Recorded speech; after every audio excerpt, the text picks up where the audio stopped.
So, remember how I said I'd make a video turning the rest of the smiling critters into Fakemon? Well, surprising even me, I actually got it done, so gotta pat myself on the back for that one.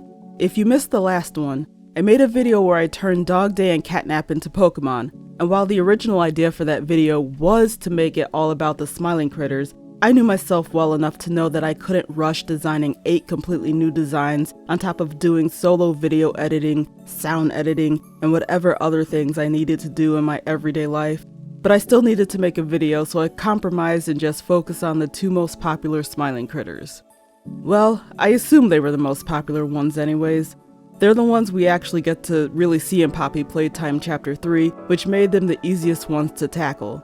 So then, how am I going to approach the other smiling critters? To be honest, I have no idea, but I'm gonna give it my best shot.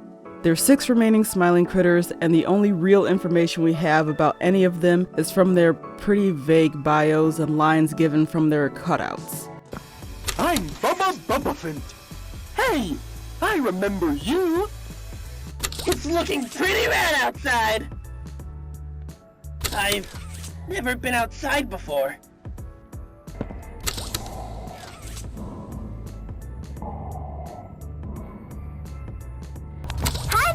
I'm Piggy. Let's eat.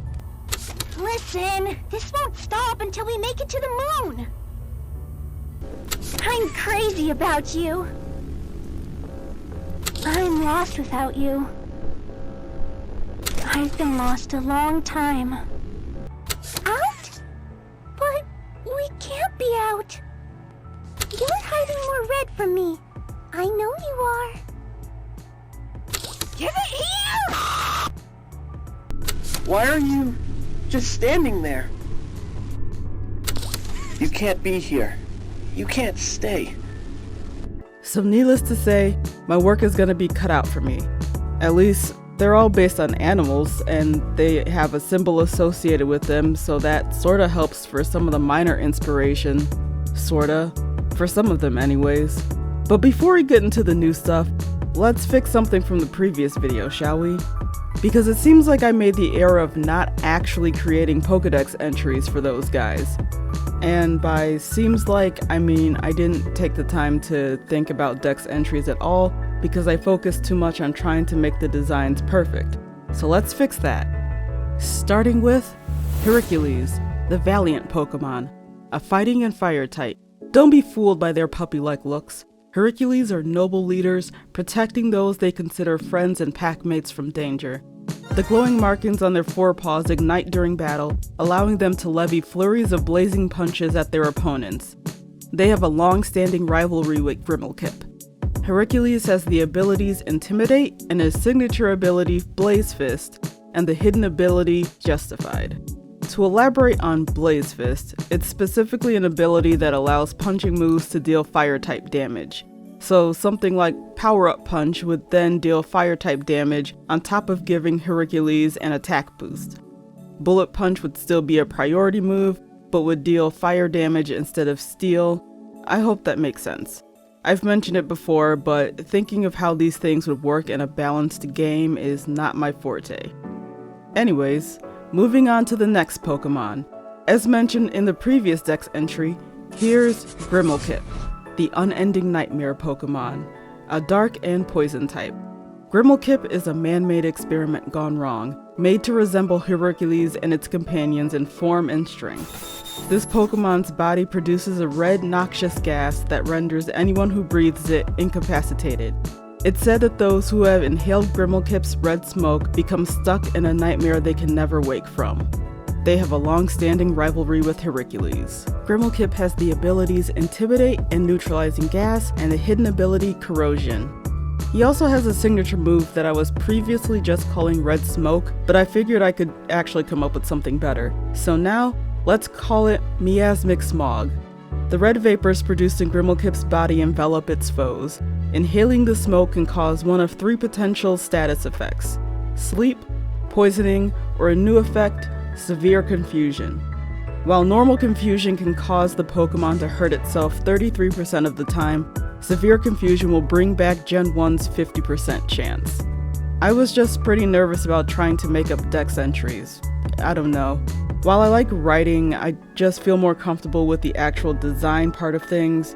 When it comes down to trying to come up with new Pokedex entries, stats, heights, weights, and all that jazz, basically when it's anything more than just the type, I get stuck and just kinda skip that part.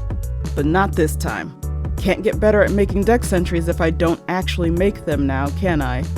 Also, if you took a look at the stats, you'd see that they were both the same base stat total of 525. That's going to be the same for the rest of them as well. Their differences will just be in the stat distribution. For example, Hercules is more attack weighted and mildly fast, while Grimmelkip is defensive and extremely slow. Now that those two are out of the way, let's get this thing started for real with what I think will be the literal easiest one to design, Hoppy Hopscotch. Hoppy's whole thing seems to be that she's an energetic rabbit. I guess. I'm not going to pretend that I can extrapolate lore information from written posts and a few weird lines from a cutout stand. I'm not a theorist and I don't try to be. I'll leave that to the professionals.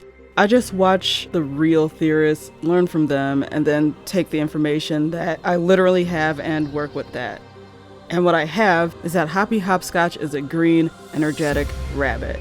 Also, she has a lightning bolt as a zipper pull, which gives me her typing. Electric is always a solid representation of energy, so I think normal electric is a solid typing for her.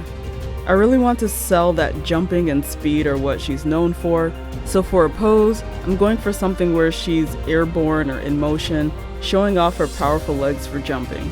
For a minute, I thought about tying in something to do with the moon into her design because of what Hoppy's cutout says, also because I thought about the moon rabbit mythology.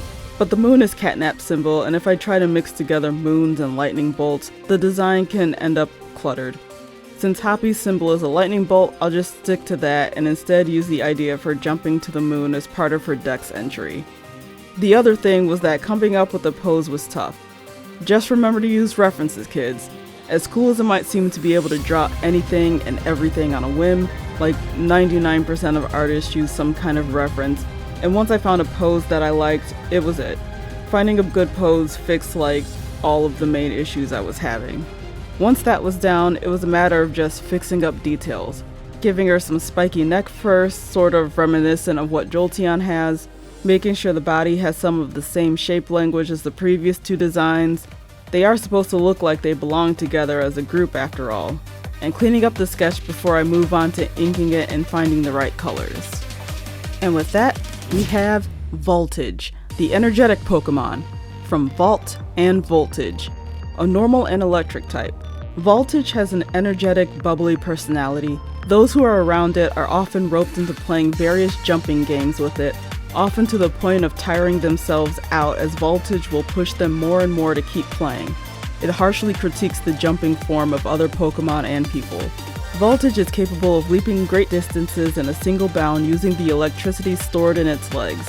Those who witness its jumping prowess claim it's possible for them to jump to the moon, though those claims are greatly exaggerated. It doesn't stop this Pokemon from trying, however.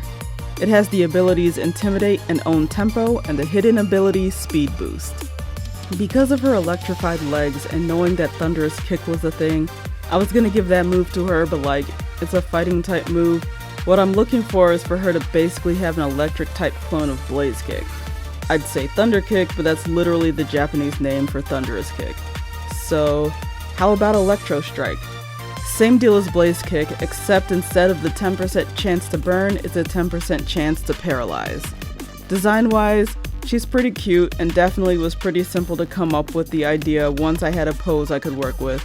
There were points where I felt like I could have done more with this, more with the colors, more with the electric motifs, just more to make this a more compelling design. But by the time I finished the rendering, I still like this. It's not bad, it's not stunning, but it accomplished like 85% of what I set out to do, and that's still good. There's still 5 other designs to make anyway, so I can't spend all my time worrying over this one. So on to the next. The second easiest design I think is Bubba Bubbaphant. I mean, I think he's gonna be pretty hard to draw actually since I haven't drawn too many elephants, but that's what reference is for, am I right? What makes Bubba easy-ish for me is typing. I think once I figure out what type I want the design to be, then I can navigate it a little easier. And with his linked intelligence, with both him being an elephant and the light bulb shaped zipper pull, the psychic type only made sense. Also, psychic has also been vaguely considered the light type, so light bulb, it checks out. What makes him hard to work with though is I don't have a great read on his personality outside of he's smart. So to be honest, I'm working off of pure vibes. And I first started with something more quadrupedal, but gradually I transitioned to him standing on two legs.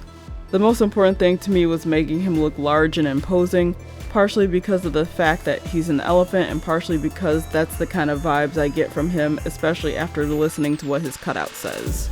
It's a bit cryptic, but it seems like it's playing into the stereotype of elephants having incredible memories. That perhaps Bubba remembers you, the player, from when you worked at the factory and what you may or may not have done during your tenure there. Maybe this Fakemon, while generally happy when he's around his friends, is also cautious because of something that someone has done to them in the past. Maybe he's more guarded than the rest of his friends, and that comes across as him being a bit distant, standoffish, and intimidating. While I do want to try and keep some of the same general body shape aesthetics as the previous designs, I do want to make him look bulkier. Unlike with Catnap and Dog Day, we don't know what the bigger bodies initiative forms of the rest of the Smiling Critters look like. I could assume they were very similar in shape, with long, thin, lanky limbs and torsos, but elephants aren't thin, lanky animals, so giving this Fakemon a sort of bulkier build makes more sense to me. Also, I've given him some tusks. They make him look more imposing and I like them. The thing I went back and forth on giving him was some kind of mark on the forehead, mostly because it was just reminding me too much of a Bindi, and though it would make sense for the psychic typing with Bindis representing the 6th chakra and the 3rd eye, I just wasn't feeling right about it, so I think I'm going to leave the forehead blank. And remember what I said earlier about using references? Do as I say, not as I do, because I just kind of winged it here. I'll admit the pose isn't the greatest, but it still sort of makes him look large and imposing, and really, that's all I wanted out of him right now. So with that out of the way, we have Tuskeen, the astute Pokemon, from, well, Tusk and Keen, a normal and psychic type. Tuskeen are highly intelligent Pokemon. It's said that from the time they are born, they remember every single detail of their life. Because of this, Tuskeen act graciously towards trainers who show kindness to them and their companions and will repay that kindness tenfold. Those who have wronged them, however, may find themselves at the wrong end of their sharp tusks. They have the abilities Intimidate and Keen Eye and the hidden ability Inner Focus. Am I super happy with this one? Not really. But, you know, not everything can be a winner. It's still a complete design that got finished, and sometimes that's kind of the best you can hope for. Finished, not perfect, right? I can always revisit this sometime in the future if I feel like it, but for now, we have to call him done because there's still more to create. Next up, Kickin' Chicken. He's the hip, cool, rad, other outdated terms one of the group. Honestly, he might be a little easier than Bubba to convert into a Pokemon. Maybe? If I can figure out a type for him, that is. I feel like I can reasonably come up with typings for the rest of the Smiling Critters, but for some reason I just can't figure out a good type or a type combo for Kickin'. A part of me doesn't want overlapping types between them all, but there's only so many typings that work, and with the first two having a normal main typing, I really didn't want to give another one the normal type. But the only type I really think works here is normal. I considered fighting at one point because he's kind of described as the go-getter of the group. The one where if he just gets knocked down, he's just gonna get back up again with just as much energy as before. And like, Kickin' is literally part of his name, so I guess I talked myself into it. Normal fighting type it is. I feel like I've expended all the creative energy I had on Hercules and Grimmelkip and used the last bit on Voltage, and everything else is just gonna be held together with fumes and duct tape. Anyways, not like there isn't a precedent for a fighting chicken Pokemon, and without him being a fire type, it's gonna be easy enough to differentiate Kickin' from Blaziken. So we went back to the good advice of using a reference for the sort of pose I wanted. Somehow I had the idea of making his facial feathers into a star-like shape like his zipper pull. Just like all the rest of the designs, he's gonna have defined cheeks even though I'm not making him smile, and extending some of the feathers on the chin and the face to make the remaining 3 points just ended up looking nice, so I'm keeping that. The last thing to figure out is the arms or wings. I say or because I keep flip-flopping between what I want to do with them. Making them straight up arms would honestly make the most sense. He's not a flying type and does not fly with them, but I don't know. I still like giving birds wings because birds just have wings. Even if they don't fly with them, they still have them. In the end, I think I gave him a decent middle ground between the two. Unfortunately, I kind of recorded less of the drawing process on this one, but no matter. Here's Kikken. Yeah, I'm absolutely going with that name. The posturing Pokemon, a normal and fighting type. The name origin is pretty self-explanatory. Kikken are rather even-tempered Pokemon. They come across as cool, calm, and collected no matter the situation. Even when faced with danger, they seem to remain even-keeled. This tends to be a facade, however, as Kikken are easily frightened and just act brave and collected to make their friends feel more comfortable in tough situations. If a situation is too much for them, however, they may run from it. It has the abilities Intimidate and Scrappy, and the hidden ability Emergency Exit. I'm kinda half and half on this one. On one hand, the pose is decent enough, and I really like how the face turned out. I was actually able to incorporate Kikken's zipper pull into the Fakemon design in a way that looked good, but I'm not the happiest with how he looks overall. Not only are there glaring anatomical issues, but just the design as a whole isn't the strongest. That kinda seems to be the takeaway from this whole video. But we still gotta press on. There's still 3 more smiling critters to get through after all. I said I'll do them all in this video, and by God, we're gonna do them all. So next up on the chopping block is Crafty Corn. And when I said that Hoppy Hopscotch was the easiest, I don't know what I was thinking because I just kind of breezed through Crafty. Though to be honest, that partly has to do with the sort of fatigue I was feeling from drawing so much lately. Normally I'm lucky if I can muster the energy to finish 1 or 2 illustrations a month. Getting through 6, or honestly more considering I also had to do 1 illustration for Community Day and I had a commission that I was working on, 8 things is a lot for me. So I didn't really do anything too unique with Crafty's pose, I just kind of referenced their normal pose. The only thing I did that was vaguely new was adding more attributes that were more unicorn-like. The split hooves and the lion-esque tail, plus I just stole the idea of a paintbrush tail from Smeargle. Originally, I was just gonna make Crafty a grass fairy type and have flowers in their mane and tail, but that was feeling more like I was redesigning them and not trying to make them a Pokemon. And God knows I've made enough designs in this video that lend themselves better to being redesigns over Pokemon designs. But one of Crafty Corn's key details is that they're an artist, and I was already pretty fatigued from drawing, and the only thing I could think of to do was turn the tail into a paintbrush.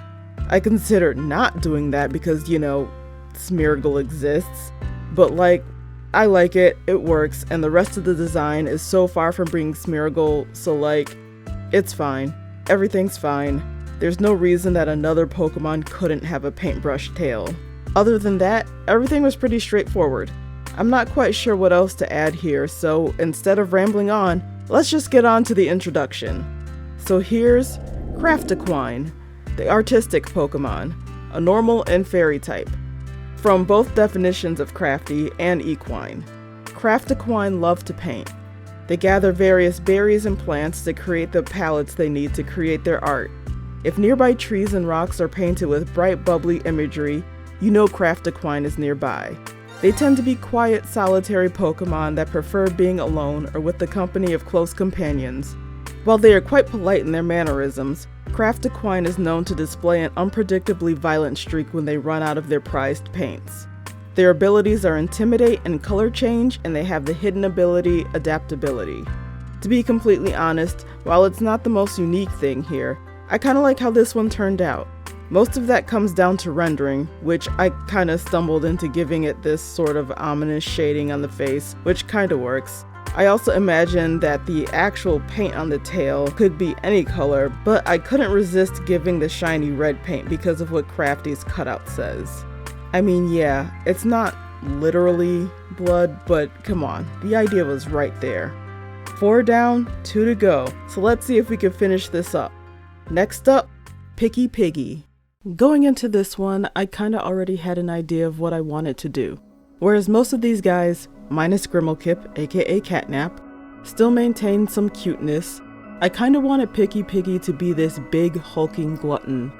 Out of all of the smiling critters, I think you get a good idea of who or what Picky was from the cutout dialogue. It starts out pretty innocent with what she wants to eat, but then takes a turn real quick when you realize the things she's listing out are her supposed friends. And then takes a darker turn when she says she's still hungry and asks you, the player, if you want to be friends. So I gave her a stance pretty similar to Grimmelkip's. Made her pretty top heavy too and gave her tusks, so she's pretty intimidating, but she also keeps her cute little curly tail. I wanted to give her some colors alluding to the apple zipper pull and the apple she's holding, so her torso is apple colored with the tuft of hair on her back alluding to the stem. I know I said before that some of these designs were easy, but for some reason this one was pretty quick to get through. Maybe it's because I was stressing over finishing this video for my own arbitrary deadline, so I just needed to get something done. Or maybe it's because I literally had the idea already before I started sketching. We'll never know. But what we do know is that this gal is done, so say hello to Ravenhog, the bottomless pit Pokemon, from Ravenous and Hog, a normal and dark type. The stomachs of these Pokemon are never full. Ravenhog continuously eats to try and satisfy the emptiness it feels, but no matter how much it consumes, it's always hungry. If they run out of food, they do not hesitate to hunt other Pokemon or even people in an attempt to satisfy their hunger. It has the abilities Intimidate and Gluttony, and the hidden ability Cut Chew. Pretty short section here, I know, but design-wise, I do like how this one turned out in comparison to some of the others. Some of the previous ones just kind of felt like I was drawing the character in a Pokemon art style, but this one actually feels like I took the essence of what made Picky Piggy, Picky Piggy, and made that into a Pokemon. I'm sure if I wasn't trying to meet a self-imposed deadline, I could have been more meticulous about some of the previous designs, but it's good that they got done instead of me stressing and just not finishing them at all. Anyways, there's one more to go, so let's move on to Bobby Bearhug. I truly had no idea what to do here. Unlike every other smiling critter, I just kinda forget Bobby Bearhug exists, which is funny because I think she has probably one of the more eerie cutout dialogues with her obsessing about not wanting to be alone and wanting you to never leave her. The urge to name her Ursacling is strong, but no, I'm not doing that. Honestly, at this point, the inspiration well is a bit dry, and I'm just drawing shapes that look decent enough. I know I want her to sorta have a teddy bear vibe, but that's about it. I'm also trying to get the markings to kinda look like hearts or broken hearts, maybe a mix of both. A part of me wants to give her a generic teddy bear smile. A part of me wants to give her attributes like sharp teeth and claws. When I say I don't know what I'm doing here, I really don't know what I'm doing. Just kind of sketching and hoping things turn out alright. It does suck when I can't seem to really come up with anything inspired or interesting, but I think that's just another art lesson. Sometimes you're just gonna come up empty, but the work still has to get done. It is what it is. This is probably another design that I'll end up revisiting later, but for now, we'll just keep throwing lines on a canvas and see what sticks. And what stuck was Bear Brace, the hug Pokemon. A normal and fairy type. From bear, as in the animal, but also bear as in to support, specifically a heavy burden, and embrace. Bear Brace has an immense need for physical affection from Pokemon and trainers alike. Very rarely will you see Bear Brace alone as they thrive in groups. Lone Bear Brace, however, are emotionally volatile and latch onto the first person or Pokemon they see, fawning over them to an uncomfortable degree. If they feel they are being abandoned, this Pokemon may turn on their trainer. They have the abilities Intimidate and Moody with the hidden ability Cute Charm.